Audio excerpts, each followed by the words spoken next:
husband has a group chat with his friends where he shares pictures of me, plus update. I feel absolutely violated and don't even know what to do with myself. I feel ashamed of going in public now. The worst part is that I told my husband I didn't like how some of his friends looked at me, and he told me I was dramatic and that they respected me a lot. But I was always right. They were looking at me weird because they had already seen everything about me. I found out because my husband and I took a road trip and my phone was connected to the Bluetooth. But after a couple of hours, my phone turned off and I wanted to play music on his phone. I had never looked through his phone before because I trusted him, but I saw a WhatsApp notification of a group chat and the name said something like, "Our wife." I thought it was weird and honestly I was thinking about him cheating or something. But when I opened the chat, I saw everyone was commenting on a picture of me in a bikini. I thought it was in poor taste, but then I scrolled more and more, and every picture was worse than the other. Me sleeping, showering, us being intimate. I don't even know how many there were, or how I never realized this sick individual was snapping pictures of me in compromising states. I didn't say anything and just pretended to sleep for the rest of the ride home, and then went straight to bed. The next day, when he went to work, I packed some things and went to my sister's. I sent him a text saying I knew what he was doing and that I was contacting a lawyer, not only for a divorce, but also for the pictures. He's trying to reach me now, saying he can explain. It's not what it looks like. He loves me and doesn't want to hurt me. I am just numb because I know if I start thinking too much about it, I will collapse and won't be able to handle everything. I will do everything I need to do with my head cold, and then I will give myself time to cry about this.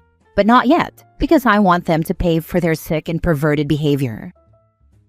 Now for the top comments before reading the update. I want to remind everyone of Giselle Pellicot and how her husband drugged her and invited other men to abuse her for years. This is a very serious crime that your husband has done, and God knows what else he does that you're not aware of. Don't be lenient. Don't downplay what he's doing. This is not just wrong but criminal, to say the least. Yeah, the fact that she saw that it said "our wife" is super concerning. The person you trust most in the world to protect you and keep you safe betraying you in this way is nauseating. He gets off on doing this to her, so there's no amount of therapy, prayers, or intervention that can fix this. Getting far away and getting the law involved is the only recourse. Men have gone to death row because another man sneezed in the same room as their wife, and here comes this guy who decided to take away her consent, knowledge, and agency, and has been exposing her to his friends for God knows how long. I'm so sad and hurt for her. Get the police involved. In most places, what he did was illegal. Him and all his little buddies will find themselves on the offenders list. I just wanted to have a lawyer friend with me for support. Act now, because he could delete all those photos and the entire group chat. You won't have the evidence. Don't communicate with him to tip him off any further. The police or a forensic specialist needs to find those photos. They could be in the cloud or on his friend's devices. I'm so sorry the person you trusted most in the world violated you in such an intimate way. What he did, and what they all did, is illegal, and they all need to be brought to justice. It's just sickening. I'm so sorry you're experiencing such a profound betrayal. I can't imagine what you're going through. You'll be dealing with these feelings for a while, but right now you've got to get your lawyer friend and get to the police as soon as possible. Please be sure to report this so you can get yourself off the adult sites. Go full nuclear. This man is a predator and I'm so sorry you got caught in his trap. Keep yourself safe. Be vigilant and never go back to him, or even be alone with him. I'm not planning on ever speaking to him again. I will divorce him and take him to court for being a sicko. Edit/mini update. I went to the police to file a report, and I also filed for divorce. I'm still with my sister, but my lawyer told me not to talk much about it. She knows I made this post to not affect our chances in court. I just wanted to tell you all I'm fine, and that your support means everything to me. Please enjoy your holidays and goodbye. I don't think I'll update anymore, at least not anytime soon. Next story. My boyfriend called the cops because of the content of my book, but he wants me to think it was a mistake. How do we move past this? I, 24 female, have been working on my book trilogy for years, since I was 16. The book is how I met my boyfriend, John, 24 male. We met at some writing class 3 years ago and hit it off. John went to university for journalism and creative writing, but is not working in either field. I never intended to make money from my works, but I do. It's not my main profession though. Context out of the way, here's where things get weird. I asked John if he could read certain chapters and give notes on things to change or adapt. My usual beta reader was unavailable. Without giving too much away, the main character gets kidnapped and experimented on. It was written to be grotesque and horrifying, and I told John this before he started reading. He said he'd be fine. Well, I found out he made a call to the local police department because the description sounded too real and there was non-consensual stuff in the chapter. Not essay, the experimentation was not consented to by the MC.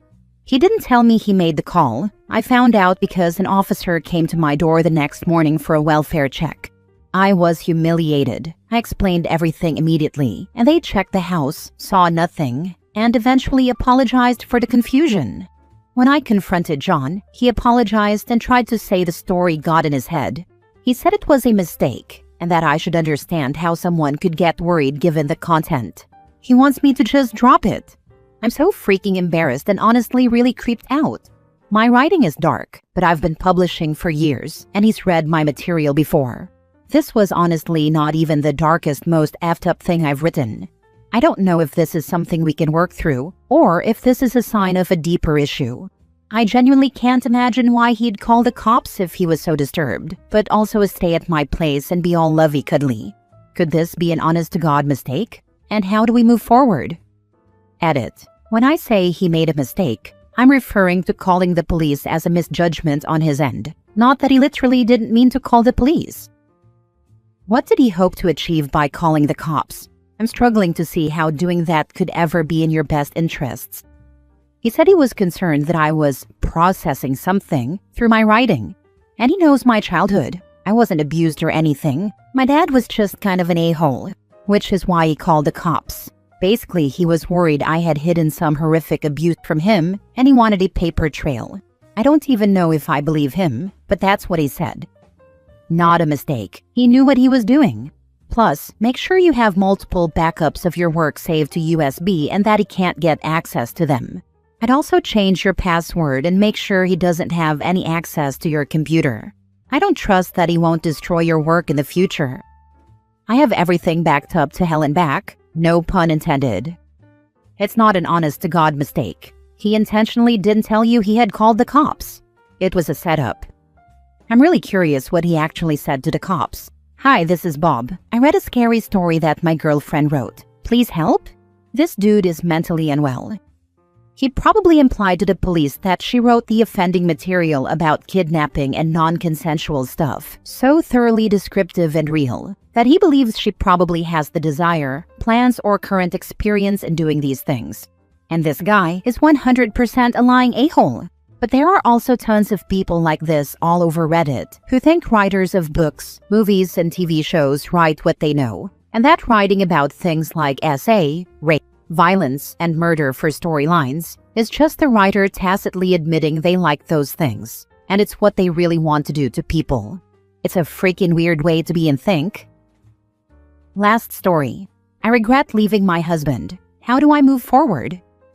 3 years ago, I, 43 female, left my husband, 45 male, of 13 years, together 18 years total. It was the hardest decision to make, but I ultimately felt like I had no choice.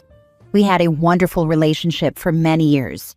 He was my best friend and was the only person who I could fully relax and be myself with. We traveled a lot, built a lovely home and life together with our dogs.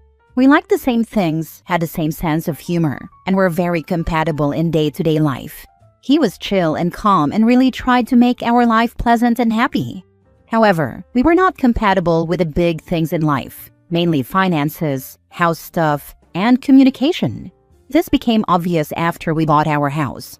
Previously, we lived in my condo and split all the bills 50-50, and our expenses were minimal. However, once we sold it, I had to pay off some debt from the sale, so he began paying the new mortgage and property taxes, and I paid all the bills, bought everything for our home including most of the groceries, paid for the initial renovations, and all of our dog's expenses.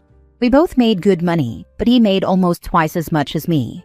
This became the default, and I know he resented me for it, but he would not bring it up with me and completely refused to discuss finances or make a budget.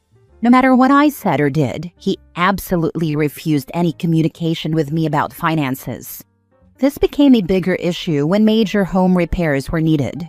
Our furnace broke and we needed a new roof, among other things. And when I asked how we would pay for them, he would just say, "I don't know. I have no more money." I didn't have the means to do it myself, and I hated feeling in the dark and unable to fix the things that kept falling apart.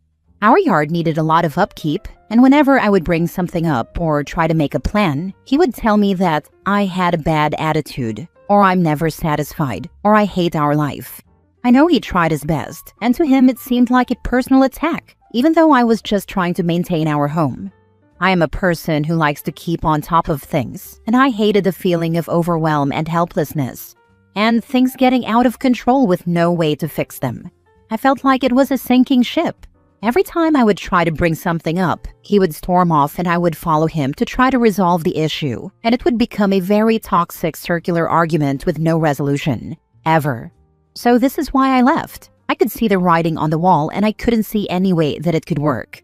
To me, our life was completely unsustainable. It was an agonizing decision, and I tried so hard to get through to him and change things so I did not have to leave. I know I hurt him very badly. According to him, I decided I hated him and our life and just packed up and left one day.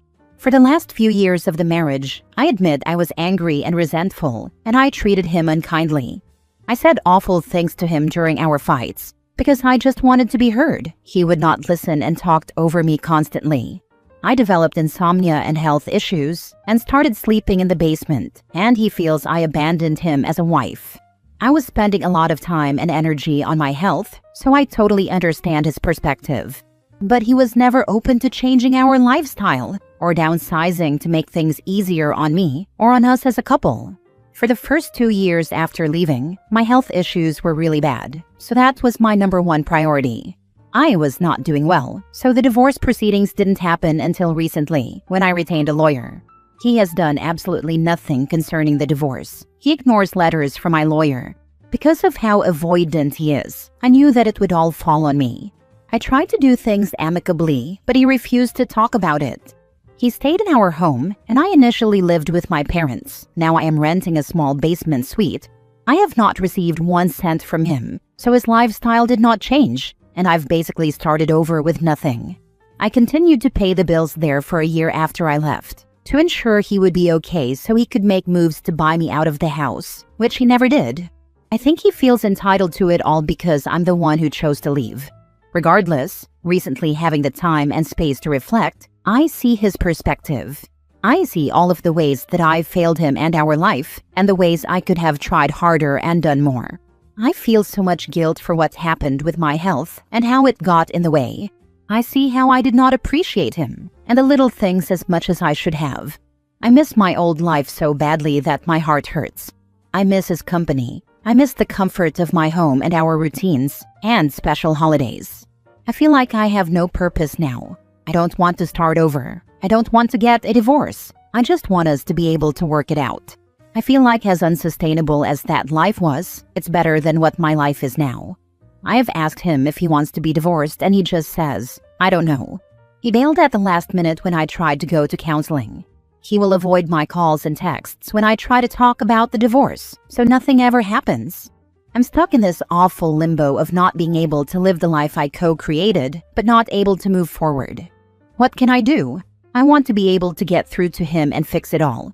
But if I can't, how can I move forward with all of this loss? How can I trust I made the right decision, even though it's not what I wanted at all? I think you are romanticizing the past big time. Nowhere on what you wrote I could read something positive about this guy. Differences on finances break relationships. You did nothing wrong by having boundaries and standards. Your health got bad because you were being used, and in a relationship that was not satisfactory, the body speaks what the mind doesn't accept. If he didn't want to go to counseling, then go yourself. You need to process where this regret is coming from and why now.